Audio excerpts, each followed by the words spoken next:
For our final tour this week of our Vela Properties project in Byron Bay, we're going to be taking a walk through Samudra House. This is the house on the end under that big, beautiful gum tree. Don Cotterill from Sanctuary 28 is going to walk us step by step through this layout. It's slightly different to the others, so stay tuned and see how we're progressing. Welcome to house number 1 at Marvel Street. This is an interesting one. It's on the corner, so a completely different floor plan to the other 2 houses that we've recently toured through. One of the major differences in this is the timber joinery, the juice doors and windows here. Jack and his team of carpenters are just here installing at the moment. We've got a timber entrance door to go into this opening here. We'll lead through into this space here through the entrance, set of stairs leading upstairs. The dining area is going to do here, and we've got some built-in seating that's going to go around these bifolding doors. Pretty cool to have the seating hard up against these windows, and the windows are going to open out. So you can sit there and get that real alfresco dining feel by the fact you're sitting with the doors fully open there. It feels like you're actually outside. And a good use of the space as well. If you've got a tight area like that, that's not a bad idea to build in some seating. Kitchen lounge area here. So I've got an island bar going to this area here. The main body of my kitchen sitting back against that wall there. So quite compact, good use of space. Some of the things you've noticed as we've been going through is the open spanses through these areas here. These are quite large areas, and to achieve this, some of the hidden costs that you don't see is the steel in the building. So to achieve these large spans, we've got to use steels. We've got steel posts in the corner there, beams running through onto other steel posts, more steel, more steel. To create these massive openings, that's about a 5 metre wide opening just there. The only way to do it is to do it with steel. We've got our K-frames on the corner there, giving us our stiffness as required there. The floor to ceiling windows as well, the fact that we don't have a head above the top of the door, all of our structural element is pushed up inside the flooring system. That allows us to do these floor to ceiling massive doors and windows, which I think looks really effective. Got a laundry down the side there, exit down that way. We've also got a minor bedroom down here.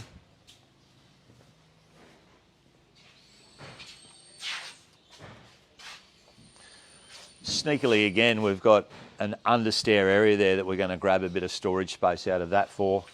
We've got a powder room downstairs here as well, so toilet, more than the powder room, downstairs bathroom. We've got a shower, toilet, vanity. The pretty tight, compact space. The landing of the stairs actually comes over the top of where your toilet's going to be. Pocket sliding door frame is going to sit there to form the wall, and the door will slide in and out through that pocket. Laundry area here. And the 4th bedroom downstairs here. Some nice use of these sashless double hung windows as well. Plenty of glass in these areas here. It's a fairly decent sized bedroom. Notice that we've recessed the slab in here. Burnished concrete outside is the finished product. We just polished that up. Leading into this area here, we've got carpet. So we've stepped it down just to minimise any differences in floor heights. I have a pet hate of those little toe jammers leading from one floor surface to another. It's always good if you can get them at the same height. And by doing a minimal step down, about 15 mils into this room here, we're going to have a nice flush finish from the carpet onto the burnished concrete.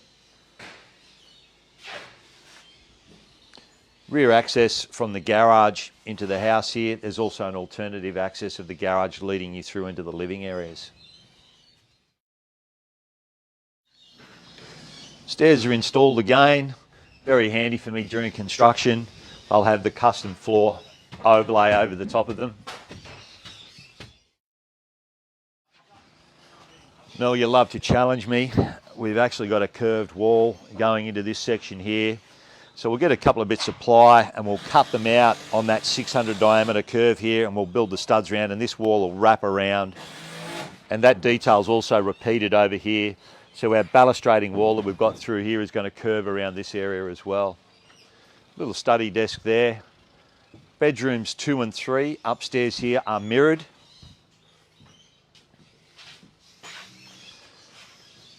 got a nice little study desk area in underneath the window, and then cabinetry on either side. That's where the storage for the bedrooms will go. Cavity sliding door again, pocket sliding door into this area here. Toilet, shower. Say that again, shower, toilet over against this wall here. Vanity on that side there. Again, quite large rooms. The use of the windows being up a little bit high as well, I think is a good thing. You're not looking into the next door neighbour's yard. You've created that view where you're looking out at treetops and the sky. And it also gives you an opportunity to furnish the walls as well. Stepping out of my alley here, Mel, I know you're the design chick.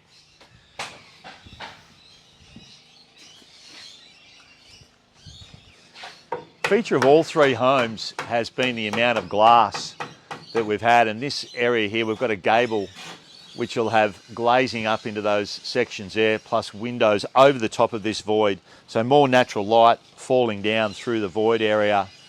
This will look quite spectacular. The boys have got the windows on site here. They'll be installing those shortly. Main bedroom here.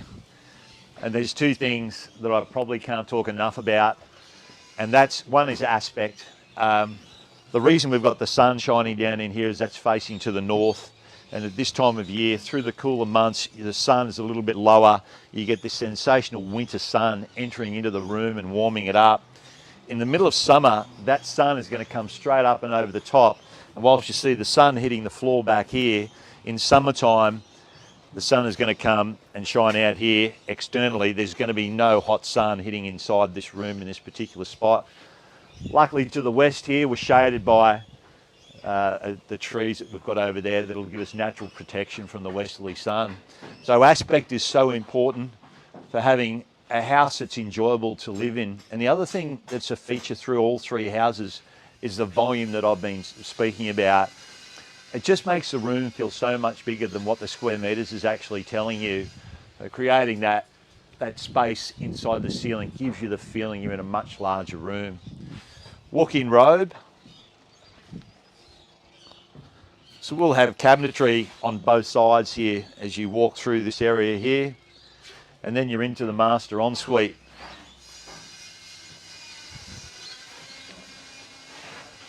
Double bowl vanity onto this section here.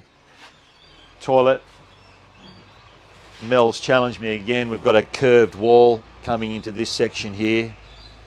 And one of the features of this is this massive shower. The area that's been donated to the shower here. It's got double dumpers overhead here. And yeah, this is a great use of a big shower. Timber cladding externally, and the CSR Hebel will be used on the outside of the walls here. One of the things you've asked for, Mel, is that we round the corners off, and the way we're going to be able to do that is a use of product at Hebel allows us just to shape the corners up and give you that softer round edge on those corners, and then the render will complete the look on the outside.